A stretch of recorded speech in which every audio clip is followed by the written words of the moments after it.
So page 357, you are trying to simplify. That's the overall goal in these. Okay, and you're going to use every trig identity that you know. We definitely know a couple, and we'll work with more than that. Okay, so let's start with number 15. Number 15 says secant of x, cosine of x. Now, you are trying in all of these, again, to simplify, but overall, in 15 through 20, you are trying to turn the problem you're given into one of the multiple choice answers that is above the problem. That's why I had you open your books.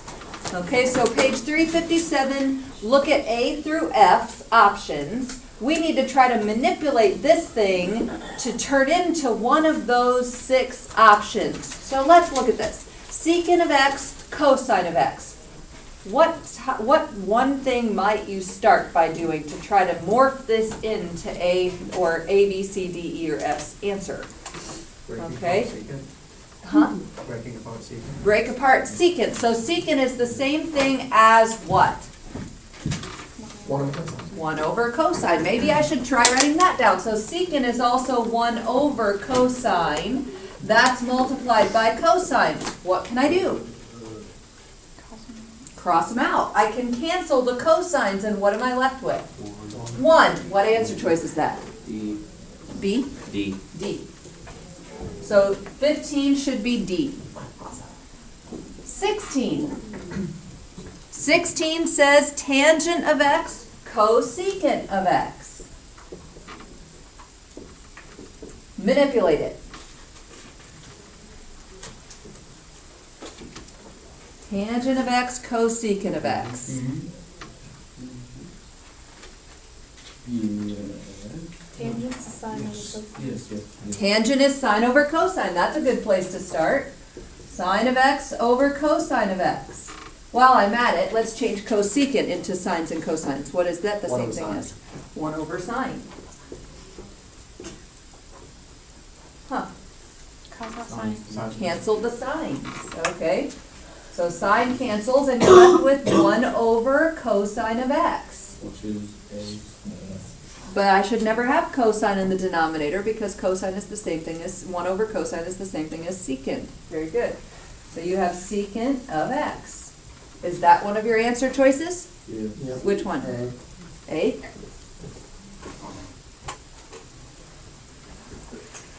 17 says cotangent squared x minus cosecant squared x.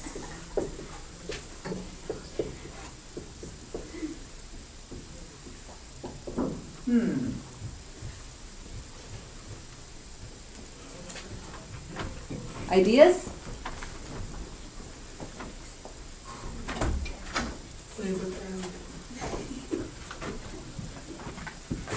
Any ideas about how to start this problem? Break it down into cosine over sine minus 1 over sine. You might try that. However, I might also say squared trig identities. Where have I seen squared trig identities before?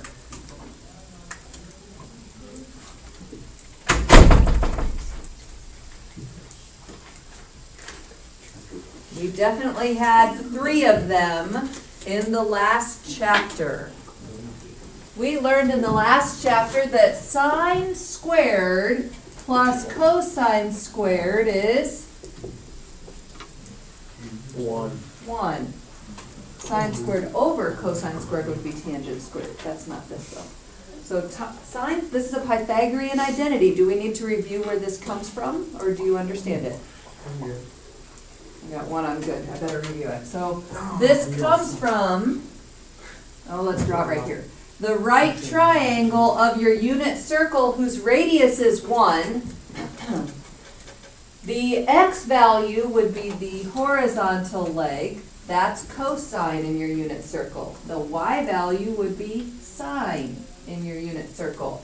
The x is the angle measure here. Okay?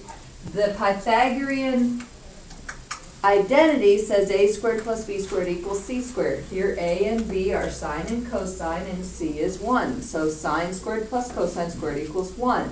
from your unit circle. If this is the center of your unit circle, which that's a terrible circle, but you get the idea. Okay? So this Pythagorean identity we talked about in the last chapter, sine squared plus cosine squared equals 1. We need to probably modify that so that you have cosecants or cotangents. So cosecants are the same as what? Or cotangents. How do those relate to sine and cosine? Cotangent, cosine over sine. Cotangent is cosine over sine. And cosecant is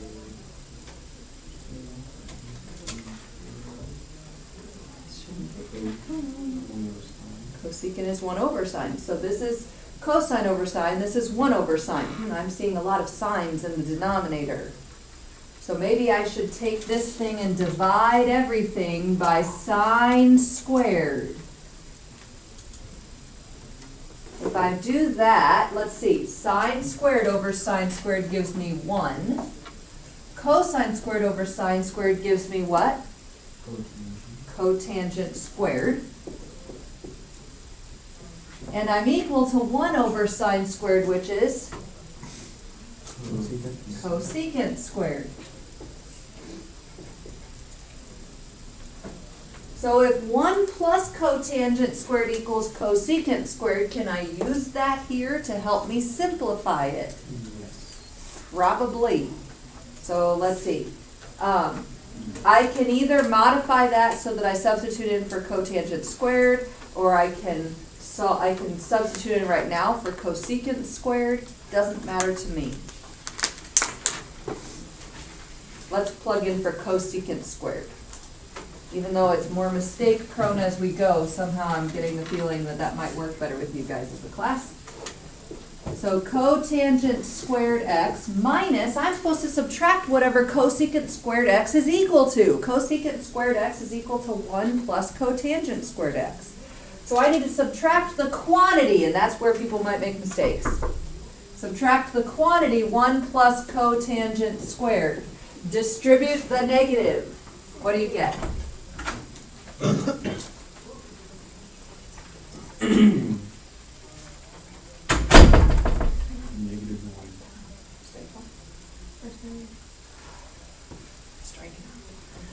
We'll talk. Let's just have you in here for right now. Okay, so let's see. We need to distribute the negative.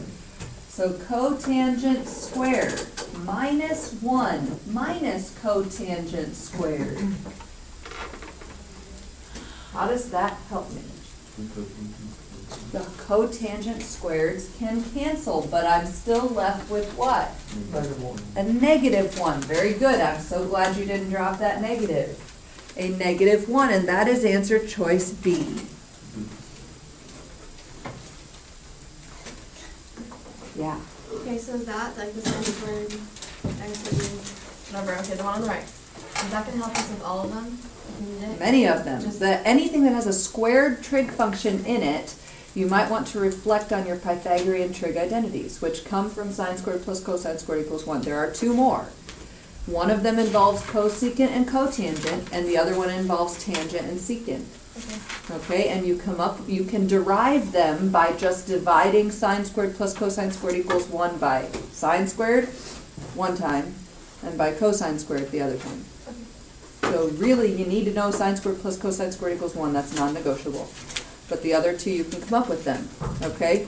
We talked about this last chapter a little bit when I was like, if you'd like to memorize all 3 of those, go for it. I am more of a person that will understand them and use them and have to come up with them each time rather than memorizing them. I tried to memorize them in high school and found out I wasn't very good at memorizing and recalling accurately. You might not be that type of person. If you'd like to memorize, go for it. There are 3 of them. Okay? Okay. You also need to know things like tangent is sine over cosine, cosecant is 1 over sine, secant is 1 over cosine, cotangent is cosine over sine. You need those as well. Okay, but you are trying to simplify in these problems. Okay, I get it. All right, let's keep going. 18.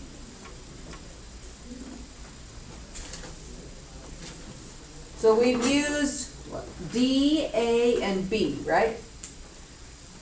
So we have C, E, and F left. So C, E, and F. Let's see. Which one? Let's see. 18 says 1 minus cosine squared quantity times cosecant.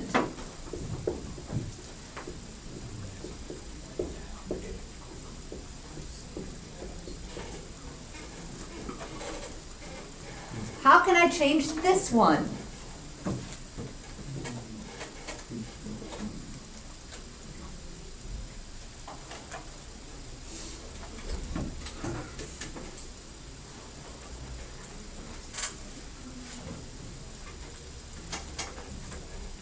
You can change 1 minus cosine squared x to sine x. Sine Yes, squared x. that's a good idea. 1 minus cosine squared x is the same thing. Remember, sine squared plus cosine squared equals 1. So 1 minus cosine squared would be sine squared. So sine squared x times cosecant of x. Someone else have an idea about how to proceed from here? Change cosecant into 1 over sine. Change cosecant into 1 over sine. So sine squared x times 1 over sine of x. Now what?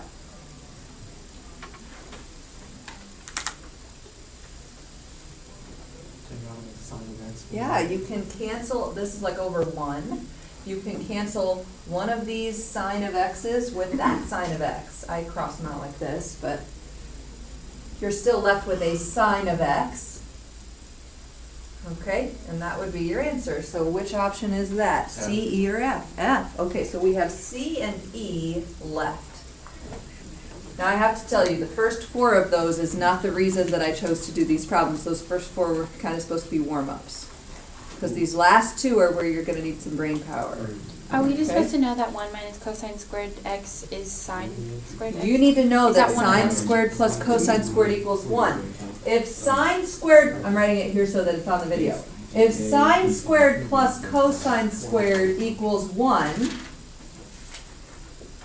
you can manipulate that equation however you want. That is a true equation. So you can do things like subtract something from both sides. So yes, you can subtract cosine squared from both sides of the equation. All right? Sophie, you may have to, I probably would have in your shoes, you may have to always write down sine squared plus cosine squared equals 1 and then work with that equation to see if 1 minus cosine squared does equal sine squared or negative sine squared, or what does it equal. You may have to actually go back to the equation, write it down, and then do your subtraction from both sides, etc. Okay. Okay? That's fine, but you need to know that sine squared, cosine squared, and 1 are all in an equation together, and you need to be able to kind of pick out when you might need that from your math nerd bag of tricks. Does that make sense? Okay. All right. Here we go. 19 and 20. 19 says sine of negative x over cosine of negative x.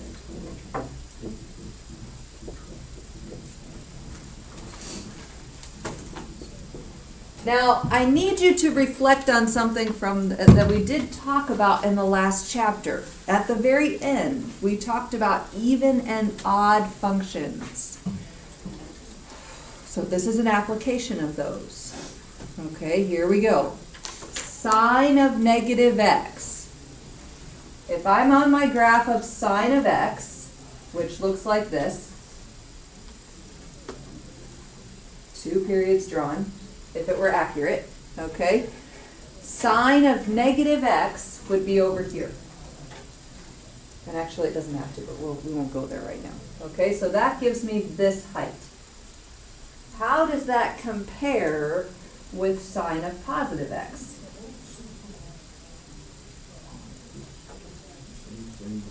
Same thing, but opposite signs. So how can I rewrite sine of negative x?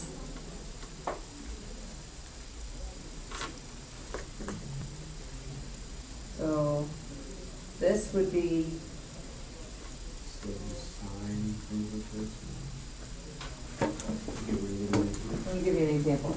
I'll do the top one and you tell me what cosine turns it to. So sine of negative x, sine is an odd function. Odd functions give me equal but opposite y values, right? So the y value of sine of x is sine of x. So the y value of sine of negative x is going to be the opposite of that. Hang on just a second. Let's let everybody process that.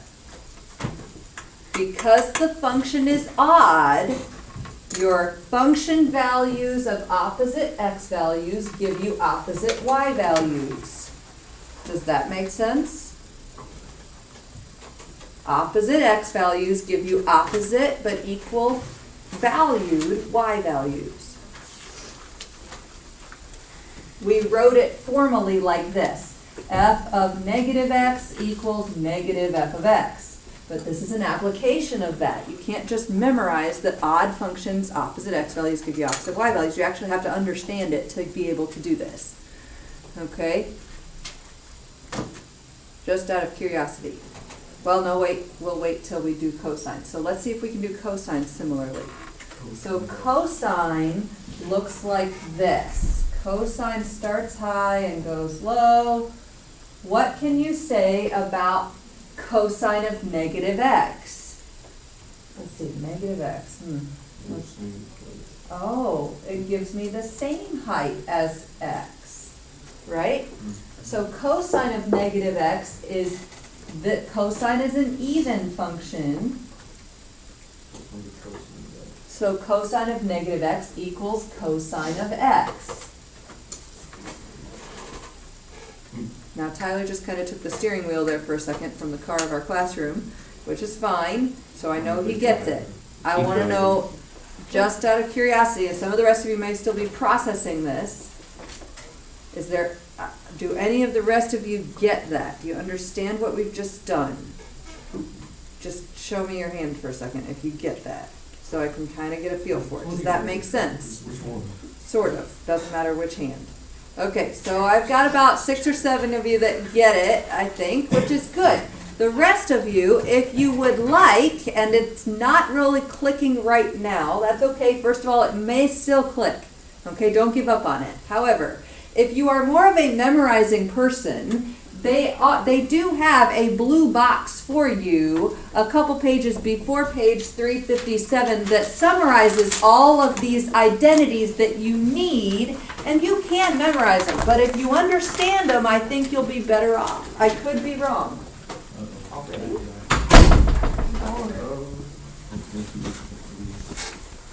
All right. So, I did not, I'll be the first to admit, when I was in your shoes in high school and probably even in college, I was in the more memorizing field and I really I didn't do well at it either. So I really confused things with, does the negative come out? Does it just poof go away? Or what the heck's going on here? Nobody took time to explain the even and odd function relationship. I'm trying to get you to understand it if you want to do that.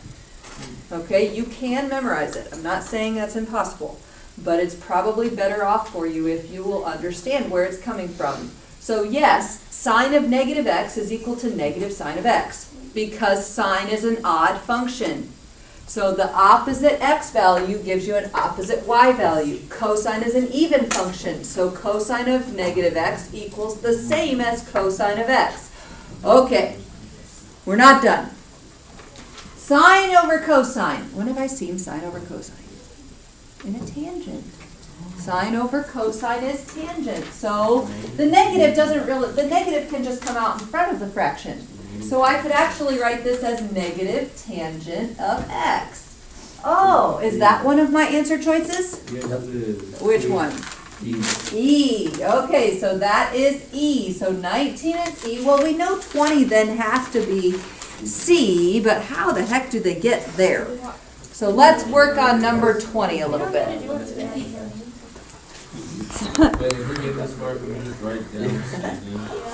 Well, sure, if you're working on a homework assignment, but I want you to understand it. This is practice in class.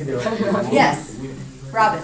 Okay, So, is it harder than this? Like, if we just remember like what, like functions are odd and even, that'll help us, right? That will Or- help you, especially when you have a negative inside. If it's odd, the negative kind of gets to come outside. How do you know if it's odd or even? How do you know if it's odd or even? Now we're trying to understand this. This is good. Odd functions are symmetric about the origin, so you'll feel like this opposite behavior around your y-axis. Your even functions are symmetric around your y-axis, so they have that axis of symmetry mirror imaged on each side. It gives you the exact same thing. It kind of looks like a butterfly. Okay? Wait, Yeah. So, are we gonna have to draw, like, it too every time, or can we just know if it's either, You'll probably be able to know whether the function is even or odd just by visualizing it in your brain. You don't necessarily need to draw it, but you're still in the beginning stages of this. You're still getting used to it. And there are many of you that still needed the visual on the board. That's why I put it on the board. but, like, looking back on it will help, right? Sure. Okay. Number 20 says sine of pi over 2 minus x over cosine of pi over 2 minus x. Now, this is really obscure, okay? There is a way to understand this rather than memorize it, and I'm going to talk you through it. All right, here you go. So does anyone remember anything from last chapter that we talked about in last chapter that might help you? The unit circle can help you on this, but I'm saying, does anybody remember any kind of a thing with pi over 2 in your trig functions? When did we have? And it was like maybe 5 minutes of one day at the end of class. So I totally get if it's not clicking and not. Does it deal with cofunction? Well, yeah, if you're looking in the blue box, but try to think about last chapter just a little bit. Does anything pop in your brain? It did for one person last period, so I get if it's not. Click not. Anything floating around in there? I'm not even saying that you have to remember how it's related, but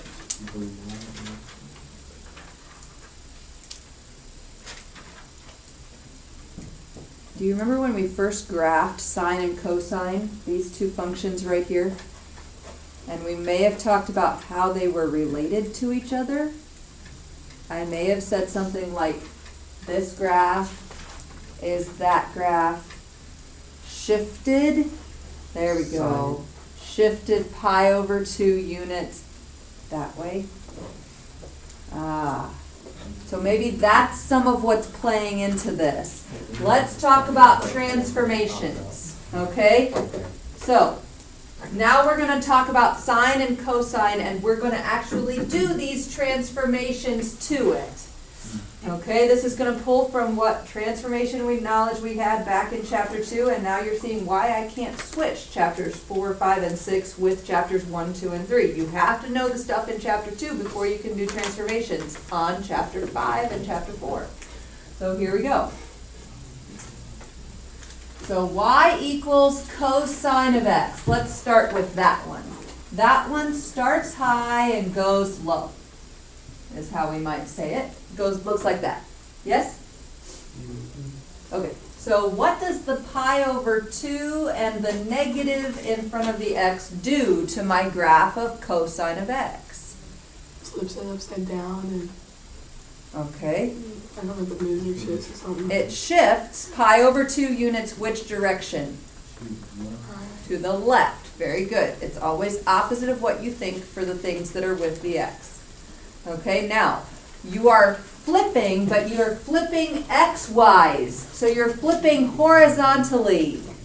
Okay, so you need to shift left pi over 2 units and flip horizontally.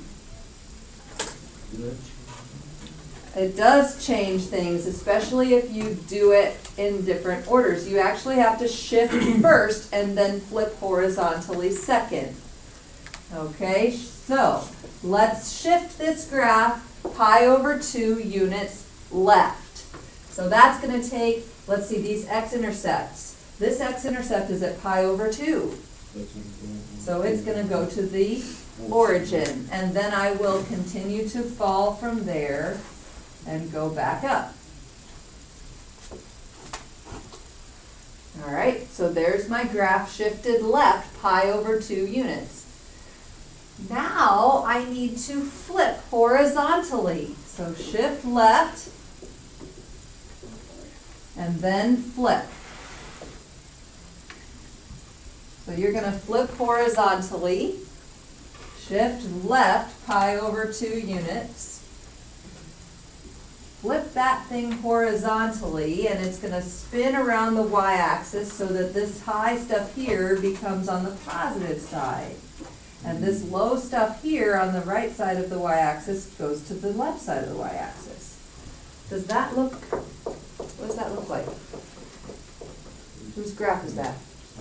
Sine. So cosine of pi over 2 minus x is the same as sine of x. Isn't that interesting? Oh, okay, so maybe I'm going to do something similar with sine of pi over 2 minus x.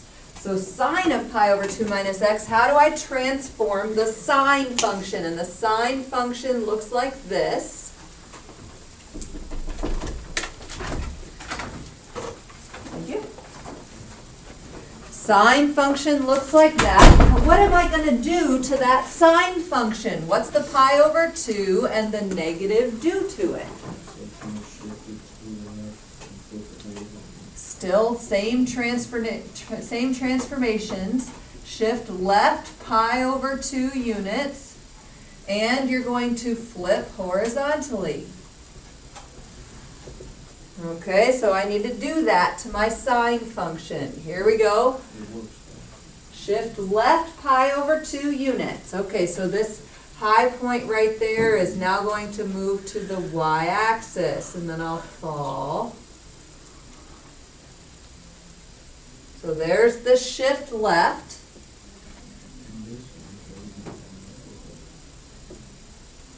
And now flip horizontally.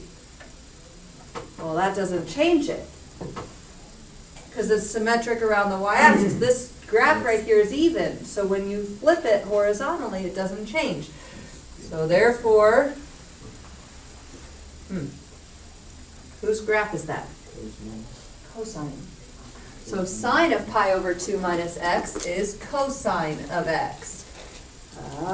And cosine of x over sine of x is cotangent. So that answer choice is C. Okay? The reasons why are somewhat important. Again, these are identities, and they are in the blue box on page 352, I think. Nope. 352. In the blue box on page 352, there are all your identities that you will need for this section. However, you might not want to memorize them because you can come up with them if you do some thinking. Okay? It's not a bad thing to understand where they come from, even if you're going to memorize them. So we've now talked about where the two, I think, the two most difficult types are, the ones that have the subtraction in them and the ones that have the opposite things. I think those are the most difficult to try to memorize. Maybe this will help you with it, though. All right? Now, while we're at it, let's keep going just a little bit. Go ahead and pick one of... We have both. 61 to 68. Pick one.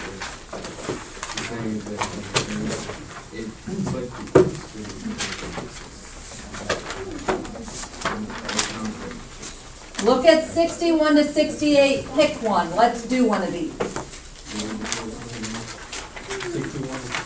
Pick one of 61 to 68.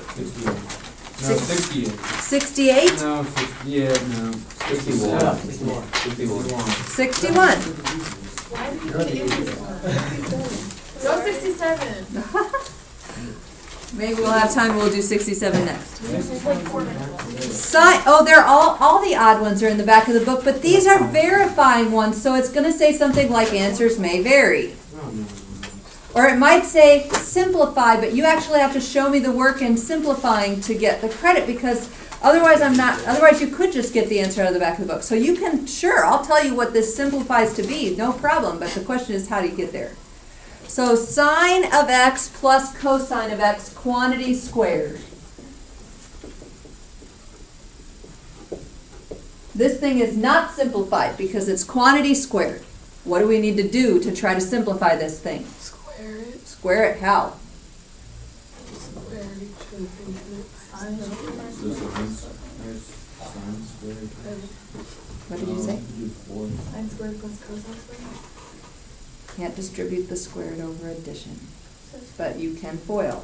Oh. So sine of x plus cosine of x times sine of x plus cosine of x. FOIL. We get sine of x squared, so sine squared x. Plus, Sine of x times cosine. yeah, sine x cosine x.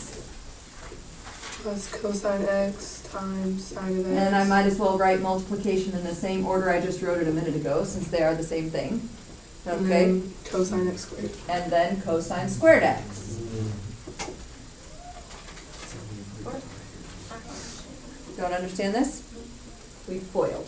I don't understand how the answer is going to turn out. Oh, I get that. Okay, so you, from here on, you're not foreshadowing enough to see where this Not is at gonna go. What would you do from here?